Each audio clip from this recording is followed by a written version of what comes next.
अस्सलाम वालेकुम and welcome to बारान रहमत विद मी सिद्रा इकबाल। हमेशा की तरह आपका मेरा साथ शाम 4 बजे तक रहेगा और आज अल्हम्दुलिल्लाह पाकिस्तान में है 4th रमज़ान और यकीन कीजिए कि जितनी तेज़ी से वक्त गुज़र रहा है और साथ साथ जो हमारे पास अपडेट्स आती रहती हैं सियासी सूरत हाल की, करंट अफेयर्स की, इस वक्त मौजूदा वक्त में पाकिस्तान के सामने मुख्तलिफ मसाइल खड़े हुए हैं।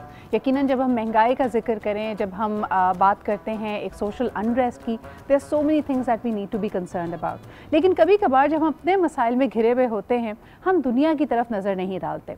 कल मेरी मुलाकात यानी ऑनलाइन मुलाकात समझ लीजिए मेरे कुछ फ्रेंड से हुई जो इस वक्त लंदन में मुकीम हैं और मुझे यकीन नहीं आया हम जितनी आसानी से अल्हम्दुलिल्लाह इस दफ़ा रमज़ान मना रहे हैं, एक दफ़ा फिर हम देखते हैं कि कोविड का स्पाइक यूके में मौजूद है।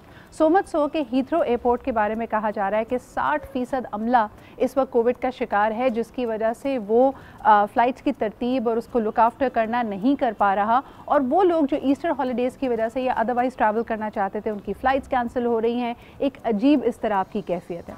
दूसरा, अगर एक अंदाजे के मुताबिक कहा जा रहा है कि वहाँ पे महंगाई तकरीबन 60% की शरह से बढ़ी है। अगर आपकी वीकली ग्रोसरी 50 पाउंड की होती थी तो इस वक्त तकरीबन आप 120 पाउंड में अपनी वही अशिया खुर्दोनोश लेके इस्तेमाल कर रहे हैं।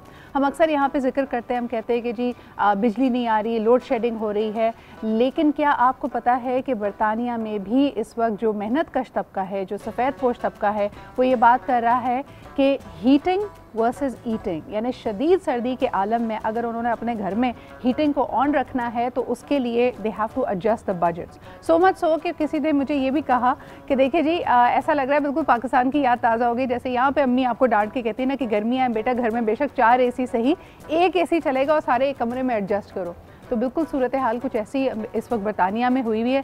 सिर्फ लोग नहाने से पहले अपना बॉयलर ऑन कर रहे हैं ताकि उनके पास गर्म पानी मौजूद हो।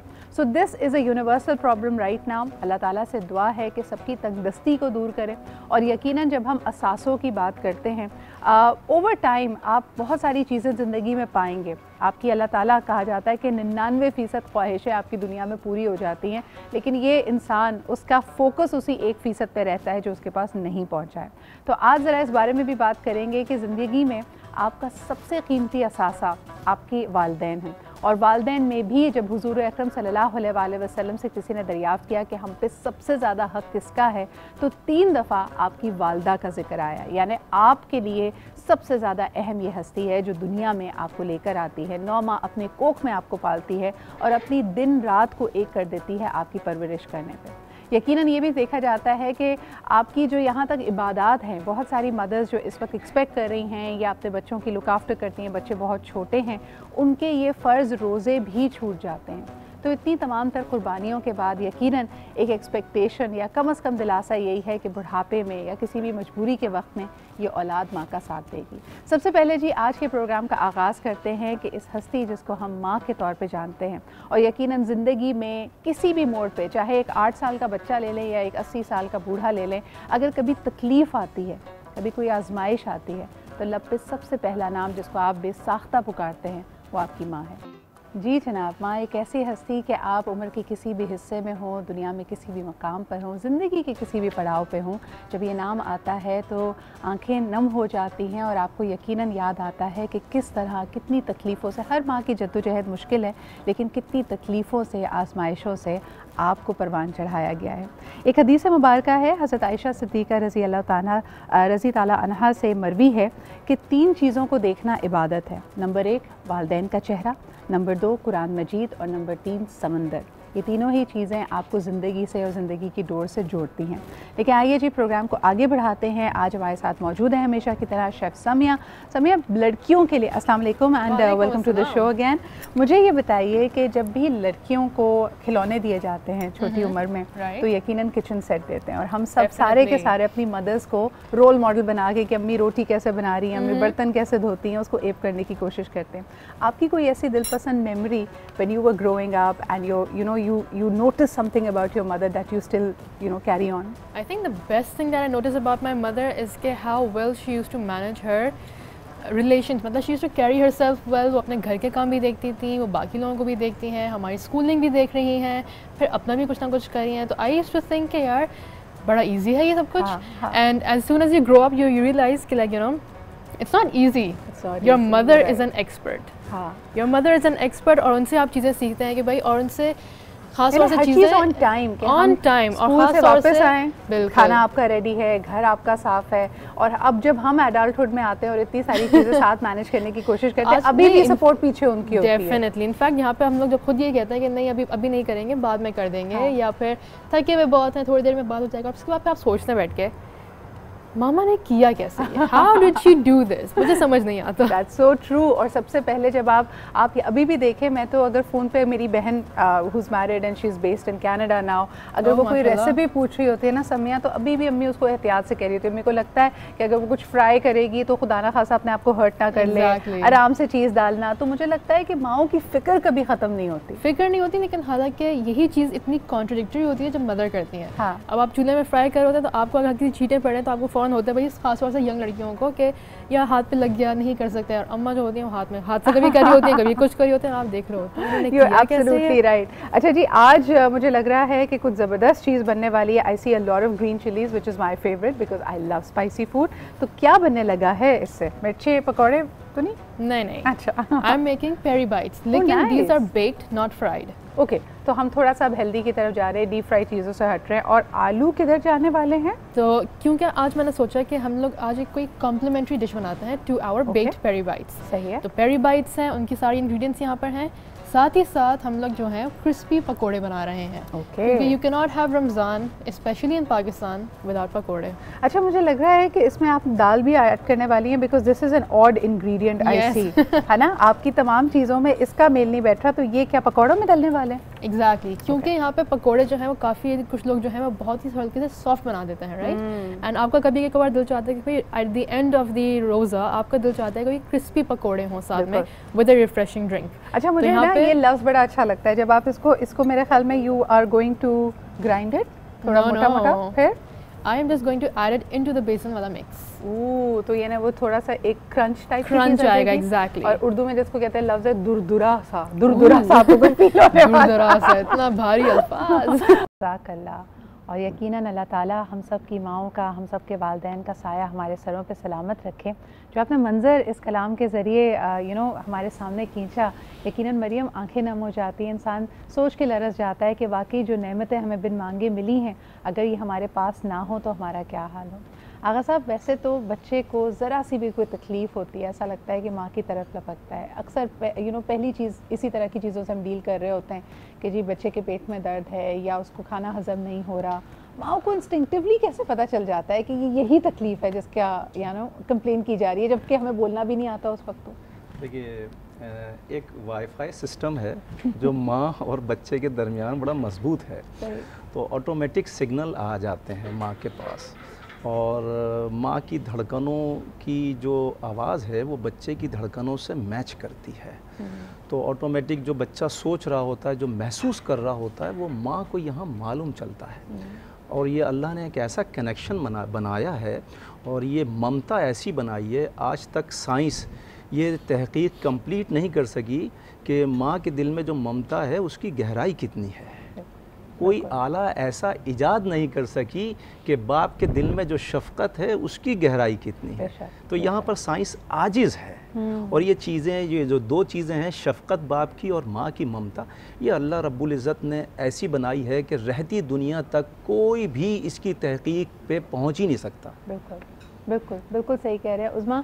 इसको लेके आना चाहेंगे हमारे आज के मौजू की तरफ, गट हेल्थ। मुझे बताएं, कल भी यहाँ पे ये इस्टेब्लिश हो रहा था कि इंटरमिटेंट फास्टिंग से, रोज़ा रखने से, जब हम लॉन्ग आवर्स इंटरवल्स अपनी ज़रा बॉडी को ब्रेक देते हैं, it's great for our gut health. लेकिन जो लोग ऑलरेडी सफ़र कर रहे हैं, उनको एसिडिटी है, वरम है मैदे में, उनके लिए रोज़े बहुत मुश्किल होते हैं। कुछ टिप्स उनके लिए प्लीज़। बिल्कुल सिद्रा, देखें एसिडिटी होती है, सबसे पहले तो इसमें आपका डाइट का बहुत ज़्यादा अमल दखल है कि आप सहरी में क्या चीज़ खा रहे हैं, आप अफ्तारी में क्या चीज़ें खा रहे हैं।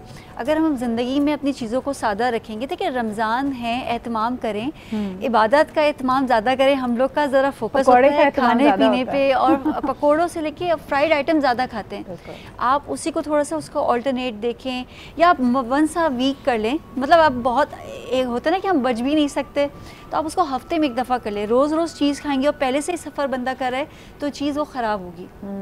तो आप सहरी में ऐसे खानों का इस्तेमाल करें जो कि आपकी हीलिंग कराएगा। अगर वहाँ पे कोई इन्फेक्शन है, कोई इन्फ्लेमेशन है, एक तो ये कि जब रमज़ान आए तो मैं कहती हूँ सबको रमज़ान आने से पहले एक अपनी इवैल्यूएशन हेल्थ की कराना चाहिए।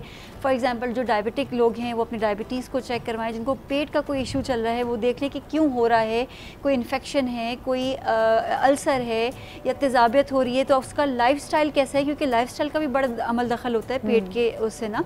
तो आपने रमज़ान के रोज़े नहीं छोड़ने, तो अपने आप को रमज़ान आने से पहले ही तैयार कर लें कि हमने अपने आप को, बॉडी को किस तरह से हमने वेलकम करना है। वैसे भी जिनकी लिंगरिंग हेल्थ कंडीशंस होती हैं अपने ब्लड वर्क्स करा लेते हैं, कोई एक्सरे अल्ट्रासाउंड की ज़रूरत है वो करवाया हुआ होता है। $1 मिलियन क्वेश्चन आया जी आपके लिए, उसमें मुझे बताएं, आपने फ्राइड आइटम का कहा, आज शेफ़ समिया भी she is going to bake the peri peri bites. इसी तरह अगर आप कहें आजकल एयर फ्रायर का इतना दौर है, तो बेकिंग और air frying is it better than deep frying, and if so why?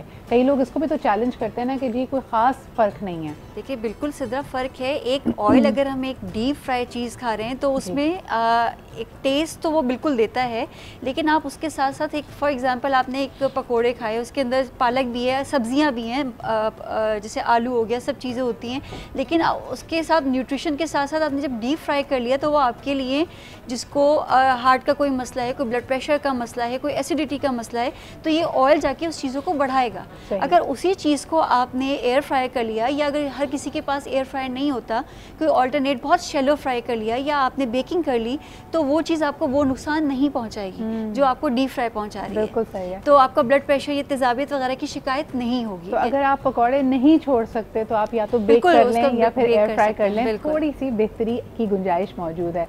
वजाहत आप क्या कहेंगे? मुख्तलिफ डाइट को हम, यानी जैसे हम कल भी बात कर रहे थे कि this is all about culture, pakora, dahi bade, chane, this is part of our cultural things. आप क्या कहेंगे किस तरह सादगी को अपना सकते हैं? क्योंकि जब हम बात करते हैं इस्लाम की एसेंस की, इट्स ऑल अबाउट सादा डाइट, और हमें सादा डाइट पसंद नहीं है। बिल्कुल। रमज़ान के बेसिकली जो मीनिंग्स है ना, उसके अंदर बहुत इंपॉर्टेंट है बयाना रवी, और अल्लाह ताला ने रमज़ान में जो बीच में गैप रखा है उससे बहुत ज़्यादा टेम्पटेशंस बढ़ती हैं हर चीज़ में, सिर्फ खाने के मामले में नहीं होता, आप हर चीज़ में चाहते हैं कि आपको होका होना शुरू हो जाता है और जब वो होके को रोकने के लिए हम रोज़ा रखते हैं तो उसकी एक प्रैक्टिस है जो 30 दिन होती है।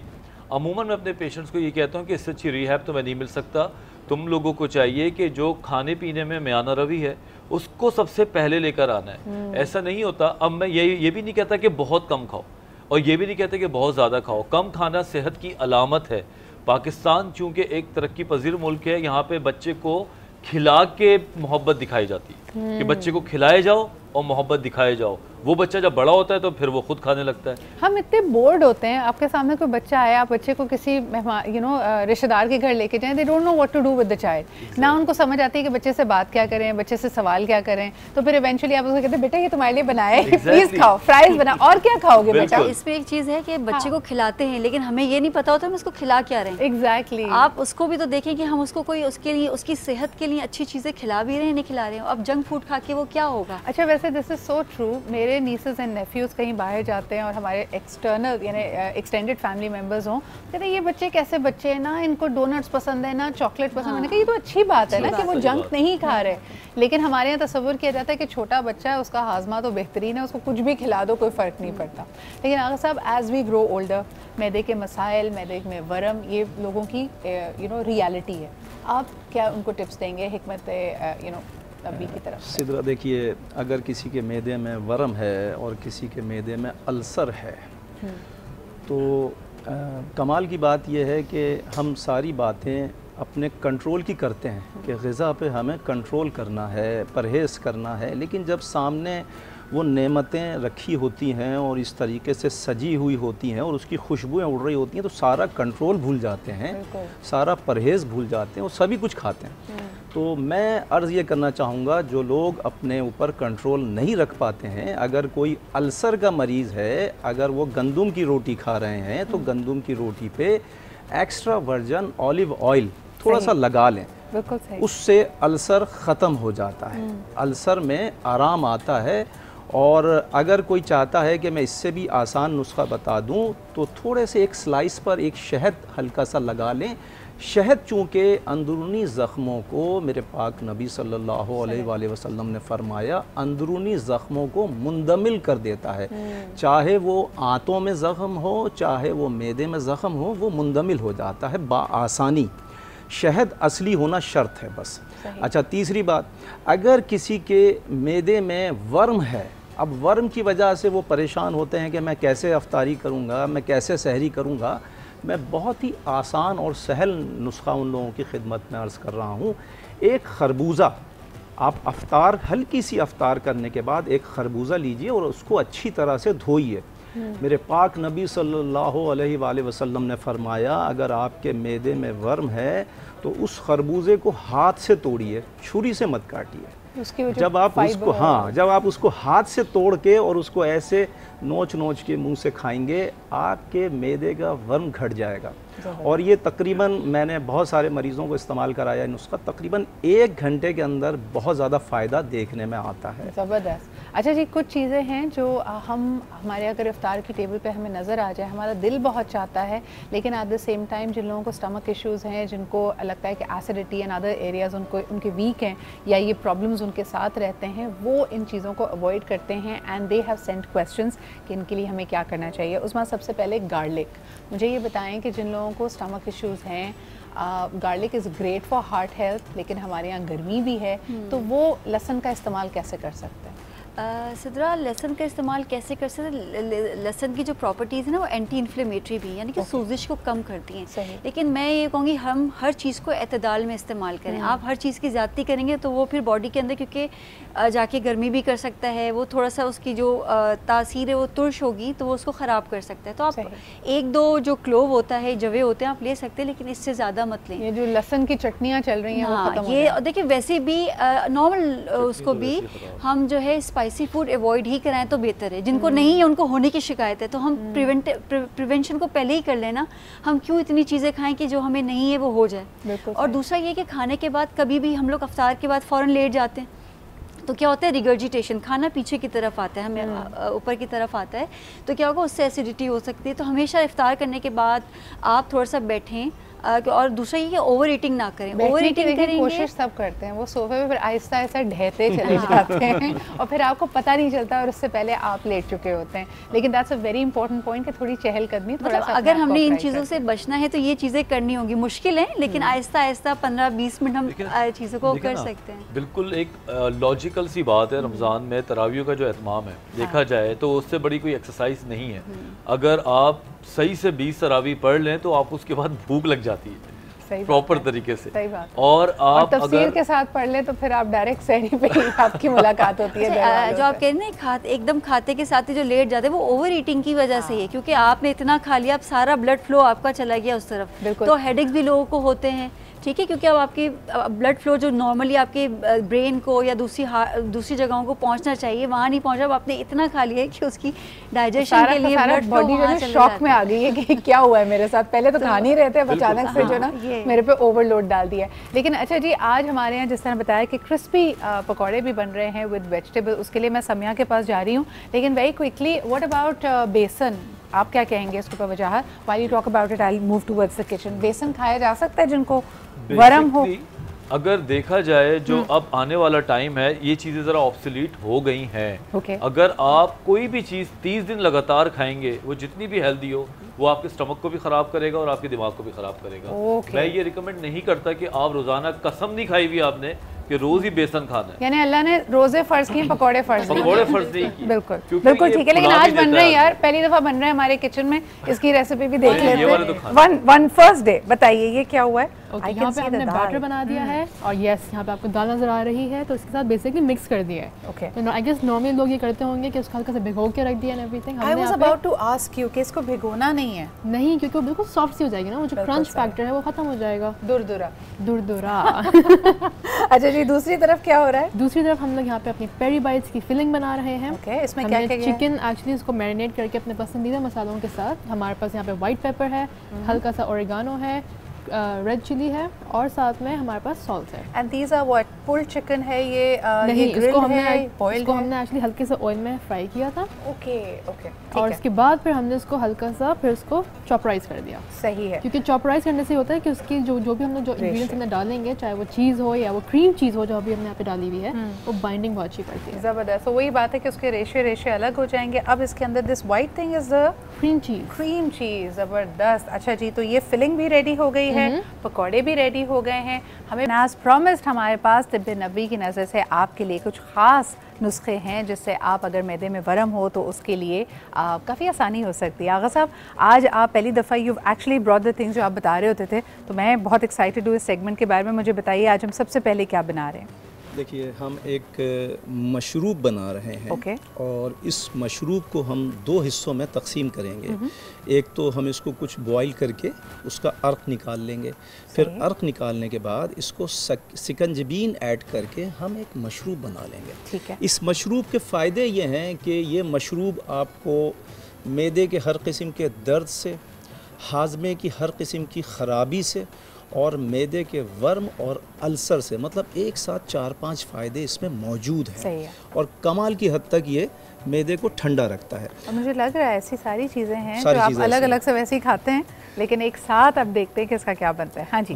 देखिए, सबसे पहले तो हम इसमें, अगर ये सूखा हुआ पुदीना है, ठीक है, ये हमारे कैमरामैन दिखा सकते हैं, ये सूखा हुआ पुदीना है जो साए में खुश्क करना है, धूप में हरगिज़ खुश्क इसको नहीं करना है। ये हमने थोड़ा सा 1 टेबल स्पून या 1.5 टेबल स्पून के करीब इसमें डाल दिया। ठीक है। फिर हमने इसमें ये छोटी इलायची है जी, छोटी इलायची हमने तकरीबन 4-5 के करीब वो भी इसमें ऐड कर दी। सही है। अब इसके बाद हमने ये जो सौंफ है, खुश्क सौंफ है, इस सौंफ को हमने तकरीबन 2 टेबल स्पून के करीब वो इसमें ऐड कर दिया। सही हो गया। अब ये सौंफ भी ऐड हो गई, पुदीना भी ऐड हो गया और छोटी इलायची भी ऐड हो गई। अब इसमें थोड़ा सा हमने ये गुलकंद, जो शुगर के मरीज़ हैं वो गुलकंद इसमें ऐड ना करें, और जो शुगर के मरीज़ नहीं हैं वो इसको गुलकंद को भी ऐड करें। गुलकंद तकरीबन 2 टेबल स्पून इसमें डलेंगे। अब इसको हमने 2 गिलास पानी में जोश देना शुरू किया। स्टील के भगोने में हम इसको जोश देंगे। 2 गिलास पानी में जोश देना शुरू किया। जब ये तकरीबन 1 गिलास पानी बच जाए, चूल्हे को बंद करें और इसको छान कर निकाल लें। सही। जब ये थोड़ा सा ठंडा हो जाए सिदरा, फिर एक तरफ सिकंजबीन, लेमन की, लीमू की सिकंजबीन, उसमें भी अगर शुगर पेशेंट इस्तेमाल करना चाहें तो उसमें शुगर ऐड ना करें। उसके बगैर ही लाल वाला नमक जिसे हिमालयन सॉल्ट कहते हैं उसके साथ सिकंजबीन बनाएं और 1 गिलास सिकंजबीन और 1 गिलास ये मशरूब दोनों को ऐड करें, इसमें बर्फ़ डालें। क्या बात, बेहतरीन शरबत बनता है। अफ्तार के बाद 1 गिलास and this has no added sugar, this has benefits for your health. और जो हम बात करें कि पूरा दिन 16-17 घंटे के बाद जो आपको तेज़ाबियत फील हो रही है, वरम महसूस हो रहा है, उन तमाम चीज़ों के लिए, लेकिन इसके ऊपर रज के फिर पकौड़े नहीं खाने। नहीं, मज़े की बात यह है सिदरा कि इसमें पकौड़े भी खा सकते हैं, समोसे भी खा सकते हैं। ये इतनी कमाल की चीज़ है, ये बहुत फास्ट हाजमा कर देता है हमारा। हाजमा भी फास्ट करता है। तेज़ाबियत, जैसे आपने कही, तेज़ाबियत की ये बेहतरीन दवा है और इसका कोई साइड इफ़ेक्ट नहीं है। कमाल की बात यह है। अच्छा, इसके साथ मैं एक चीज़ और बताता हूँ, ये है मुनक्का। इसको बड़ी किशमिश को मुनक्का कहते हैं। अफ्तार से 3 घंटे पहले आप तकरीबन इतना 2 गिलास के लिए 2 टेबल स्पून मुनक्का भिगो के रख दीजिए साफ़ पानी में। जब ये थोड़ा सा फूल जाए फिर इसको आप 2 गिलास पानी में ग्राइंड कीजिए। ग्राइंड करने के साथ जब ये ग्राइंड हो जाए तो उसके बाद अखरोट है ये, अखरोट को थोड़ा सा आप कट करके इसको चॉप करके रख लीजिए। जब ये शरबत, इसमें शुगर ऐड नहीं करनी, ये शुगर पेशेंट भी हल्का सा आधा गिलास पी सकता है। इससे फ़ायदा ये होता है, जब आपने शरबत बना लिया इसका, इसमें बर्फ़ वगैरह ऐड करें और ये ऊपर से ये चॉप किया हुआ अखरोट जो है आप इस पर डालें।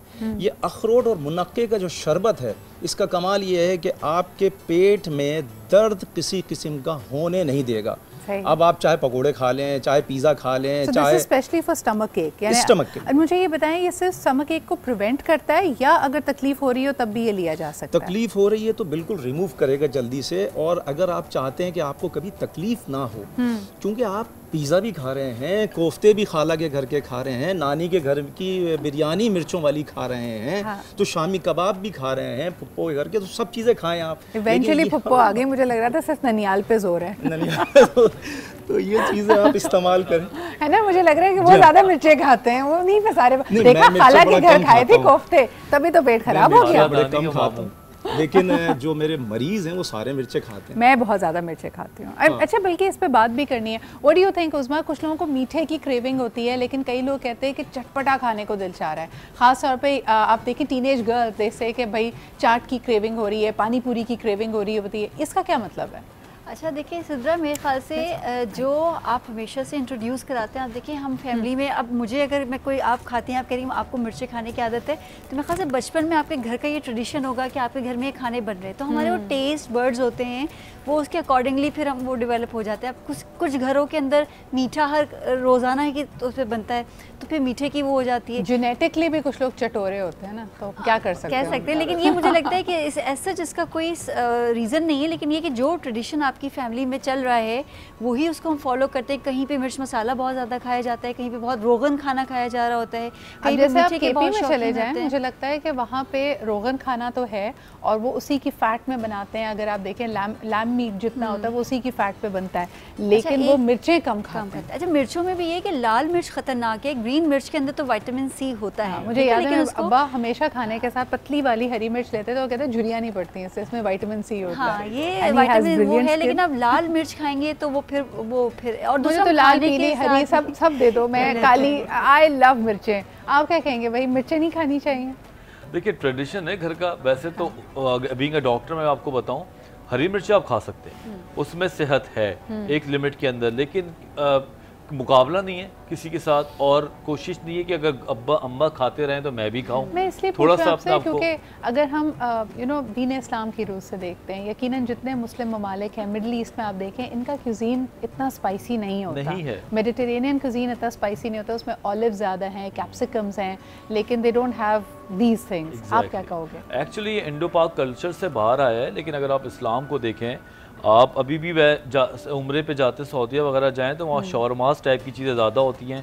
मैंने वहाँ पे कोई पकोड़े खाते हुए किसी को नहीं देखा। हम अपनी एडिशन कर देते हैं। यही मैं कहने वाला था, आप पाकिस्तान का शौरमा खा के देख लें तो आधा हलीम लगता है, ठीक, क्योंकि हम लोग लकीर को फॉलो करते हैं। हमें चाहिए, अगर हमारे बड़े कुछ करते थे तो अगर बच्चे बड़े हो रहे हैं तो थोड़ा सा अपने अंदर चेंज लाएँ, क्योंकि स्टमक बड़ा नाजुक होता है। अगर आप उस पर वज़न डालते रहेंगे तो एक टाइम आएगा उसकी कैपिलरीज जो होती हैं वो सब छिल जाती हैं और फिर अल्सर हो जाता है। क्वेश्चन फॉर यू, मुझे बताएं कि अगर ट्रेडिशनली इसी सोसाइटी में हम कहते हैं कि मिर्चें बहुत थी, यानी पानी पूरी चाट वगैरह हमेशा से हमारे यहाँ चला आ रहा है, पहले लोगों को इस तरह की तकलीफ नहीं होती थी जो अब होती है। Is it because there is a lot of artificial colour and chemicals in our masale? एक ये भी तो वजह है ना। दो वजह हैं। नंबर एक यही जो आपने बयान की, उसमें आर्टिफिशियल फूड का बेदरे इस्तेमाल, और हम उसको फिजी ड्रिंक्स के साथ जब कॉम्बो बनाते हैं तो वो अंदर बम फट रहे होते हैं स्टमक के अंदर। आप यकीन करें, अगर आप स्टमक को आप देखें तो बेचारा तेजाबियत में बिल्कुल ही परेशान होता है। दूसरा ये जो लैक ऑफ मोबिलिटी है हमारी,